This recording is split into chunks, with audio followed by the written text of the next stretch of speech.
des œuvres de l'homme ne réside point dans elles-mêmes, mais le développement qu'elles reçoivent des autres et des circonstances ultérieures.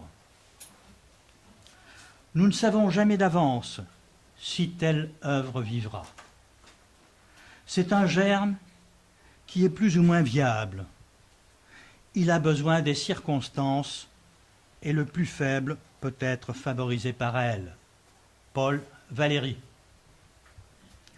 Noël, je voulais commencer par ces quelques mots de Paul Valéry, comme tu l'as fait toi-même, avec une citation de ce même auteur à propos de la philosophie, mise en épigraphe sur ton premier livre, Psychothérapie existentielle.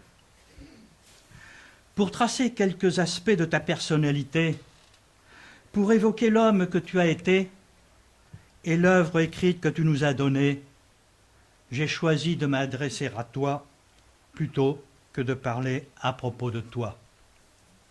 Mais là, maintenant, au pied de cette montagne de mots que nous avons échangés, devant cet amas de souvenirs qui me ramène à toi, pour te rendre vivant parmi nous quelques instants, si je peux, je ne sais quoi choisir pour dire, ni par quel détail commencer, tellement ils sont nombreux, car cela fait 30 années déjà que j'ai la chance de t'avoir eu pour maître et pour ami.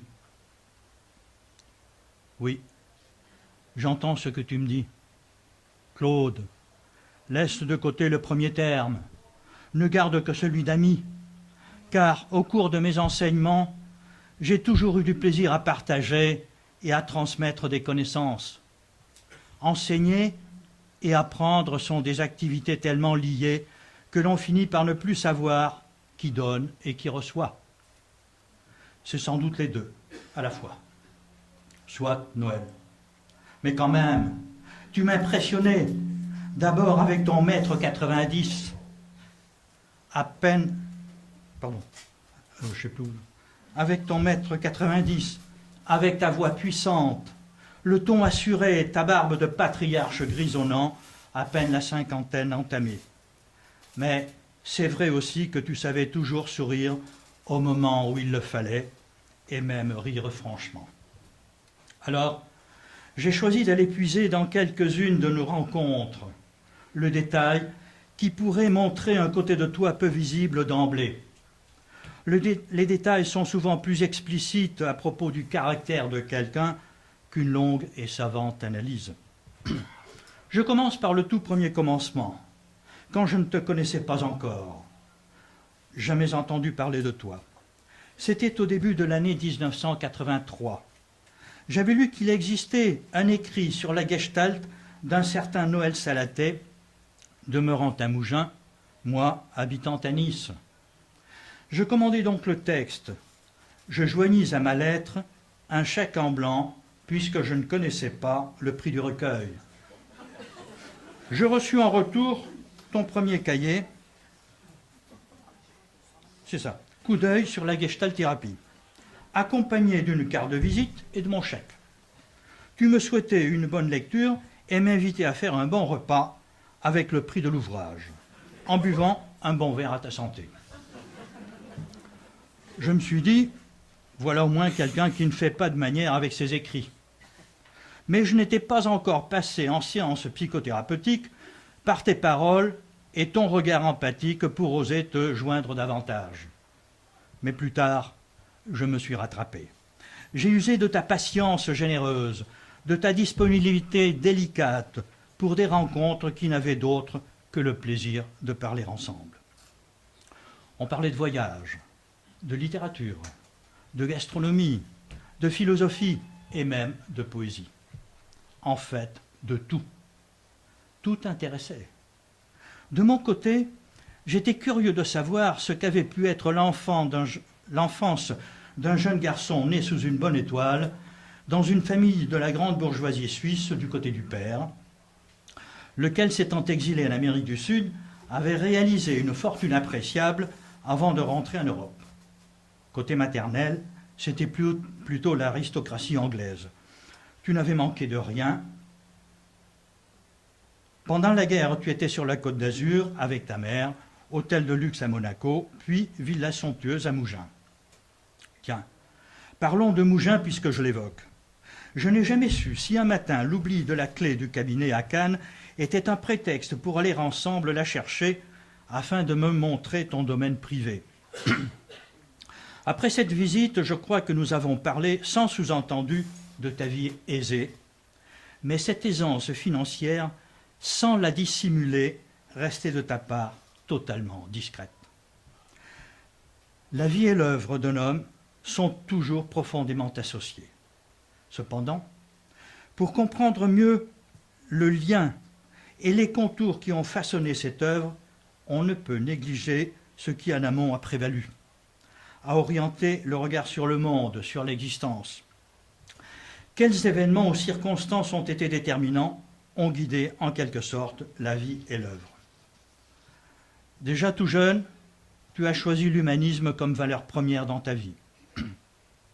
Et quelle que soit la situation, tu resteras étroitement attaché à celle-ci.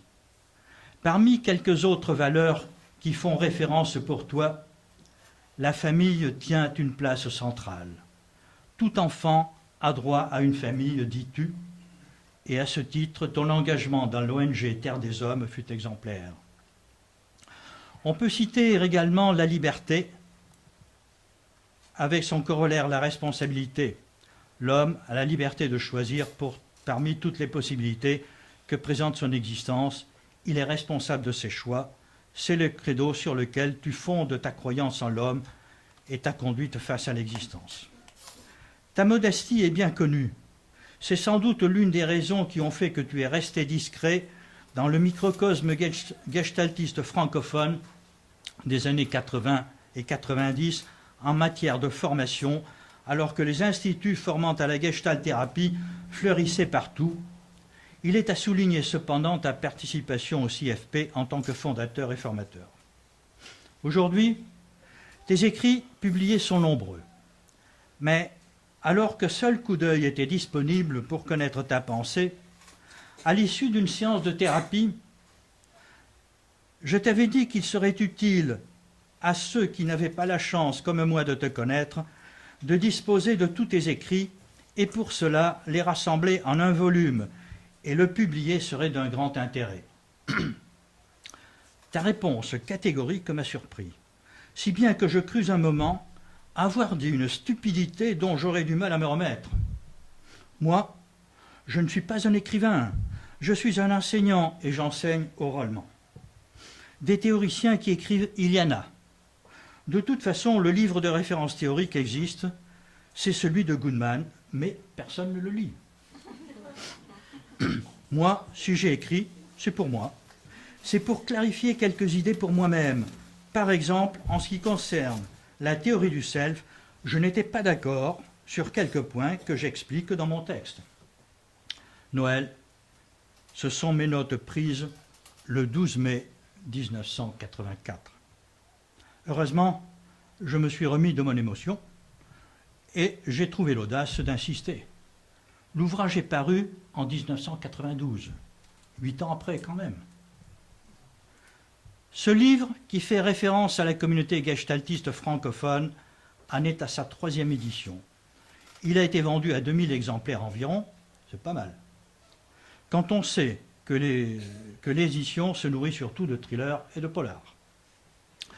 Nous avons été nombreux à puiser à travers les concepts, les grilles d'analyse, les schémas explicites, tes connaissances, ta réflexion, ta pratique de psychothérapeute. Personnellement, je m'y reportais chaque fois qu'un aspect imprévu ou difficile se présentait avec un client. Dans cet ouvrage, tu donnes un panorama accompli des concepts de la gestalt-thérapie initiés par les fondateurs PHG et aussi on y trouve tes apports personnels si précieux encore aujourd'hui. Je veux dire un mot concernant la qualité de ton écriture, tout particulièrement cette habileté que tu as à déterminer l'essentiel d'un concept, d'un modèle, d'une théorie à travers une écriture lapidaire et qui sait être d'une précision exemplaire, comme s'il n'y avait plus rien à retrancher ou rajouter, sans que la démonstration dans son ensemble donne de l'agite. J'aime cette écriture riche et sobre à la fois, qui ne s'entortille pas dans des formules de style pour paraître savantes ou des métaphores lumineuses pour décrire le comportement humain. Raconter encore quelque anecdote pour montrer combien il était agréable pour moi d'aller te retrouver dans ton cabinet à Cannes. Ensuite à Paris. Même si je me blessais quelquefois à la rugosité des événements mis en évidence au cours de la séance. Comme la fois où, à l'inverse de notre habituelle façon de se quitter chaleureusement, parfois après avoir fumé un petit cigare et dégusté un whisky de première qualité, ce jour-là donc, tu avais décidé autrement. Tu brouilles à la fermeture familière de l'entretien par ces mots. Voilà, c'est terminé pour ce soir. Tu peux partir, ferme la porte en sortant. L'écho de cette voix impérative, je l'entends encore, mais pas avec la même sonorité. J'en souris aujourd'hui. Elle marquait un territoire de comportement que je devais apprendre à découvrir et à m'approprier par des moyens personnels, fût-ce-t-il à contre-courant de mes cheminements antérieurs et d'autres bien actuels. Je pourrais évoquer Artex, ce groupe qui fut le prolongement de celui de supervision et l'ouverture à d'autres participants comme à d'autres thèmes de recherche concernant la psychothérapie existentielle. Là, ton enseignement s'adressait à des amis, à des confrères, avec lesquels on réfléchit sérieusement sur des sujets sérieux, mais aussi où l'on plaisante, et tu n'étais pas en reste, y compris à propos des sujets en question. Là encore, ta voix par moments s'est faite plus forte, non blessante, mais non décidée à se laisser confondre par des propos tellement éloignés des tiens. Mais le temps passe. La maladie grignote ton corps. Tu quittes le groupe. Tu n'y reviendras plus. C'est nous qui irons te voir. Maintenant qu'il me faut conclure ce témoignage, je veux te dire qu'il n'y a pas de division marquante entre ta vie et ton œuvre. Toutes deux sont plus ou moins conformes aux contraintes de l'existence que tu as si bien explicitées. Mais sans doute, il faut s'arrêter un instant sur la limitation, l'imperfection et s'interroger. S'interroger sur ce qui adviendra d'un homme lorsqu'il ne peut plus rien faire. Sinon, penser sans cesse à sa propre limitation.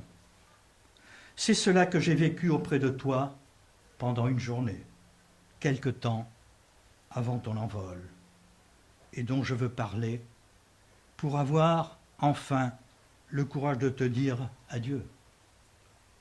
Oui, l'adieu que je n'ai pas pu sortir de ma bouche, bien au contraire. Lorsque nous nous sommes serrés dans les bras et embrassés, je t'ai dit « Au revoir, Noël ». Tu m'as répondu « Oui, Claude, porte-toi bien et à bientôt ». J'ai triché, toi aussi, mais pour me satisfaire. Alors, Noël, voici deux petits textes. Le premier, je l'ai écrit dès le retour de notre rencontre à Montreux. Le deuxième, quelques heures avant ton grand départ. C'est ma façon de te dire adieu. Pour Noël. Et si au bout du compte, la vie s'arrêtait là, dans un fauteuil roulant, au centre d'une chambre, jour après jour, sans voir les murs jaunissants, ni le lac brumeux à 2 pas de là, ni la montagne enneigée, ne rien apercevoir, puisque les yeux se sont éteints déjà. Savoir sa chair collée aux os, sans l'éclat du bon vivant d'autrefois, Et comme une éponge répond à la pression de la main, sans vraiment besoin de forcer, ici les membres du haut ont perdu jusqu'à cette vigueur, et ceux du bas ont abdiqué depuis longtemps. Il ne reste que la saveur du sucré, un verre d'alcool sec, un cigare pour donner encore un semblant de plaisir. Mais l'esprit ne s'arrête pas là, pas encore dans cette promenade entre les quatre murs du vide. Il lui faut revenir au présent, se charger des souvenirs évoqués sous un regard tout blanc ou tout noir. Comme pour ce visage là devant, et cette voix qui répond, parfois lâche son désir d'en finir, en sachant que la vie des autres continue, en sachant aussi qu'il y a encore des jours à vivre, en tenant un peu plus longtemps ces derniers jours attachés au bout d'un fil, puis s'en aller, tout simplement, dire adieu. Vendredi 4 mai 2012. Proximité de l'adieu. Cela viendra, nous emportera avec, dans son désarroi. Comme un infime lissage du temps, traversera la pensée qui nous a tellement donné. Nous serons plaqués au vide, avant de comprendre la béance laissée vive, mais nous reviendrons sur les traces qu'il nous a montrées. Il emportera dans son ultime souffle la conscience d'avoir choisi l'extrême raison, la volonté de tirer vers lui le moment de clore l'existence à son avantage, si tel est encore possible, un souhait de fin définitive. Nous accompagnerons le corps avec respect, avec amour, l'esprit et le souvenir. Lundi 11 juin 2012. Merci. Merci.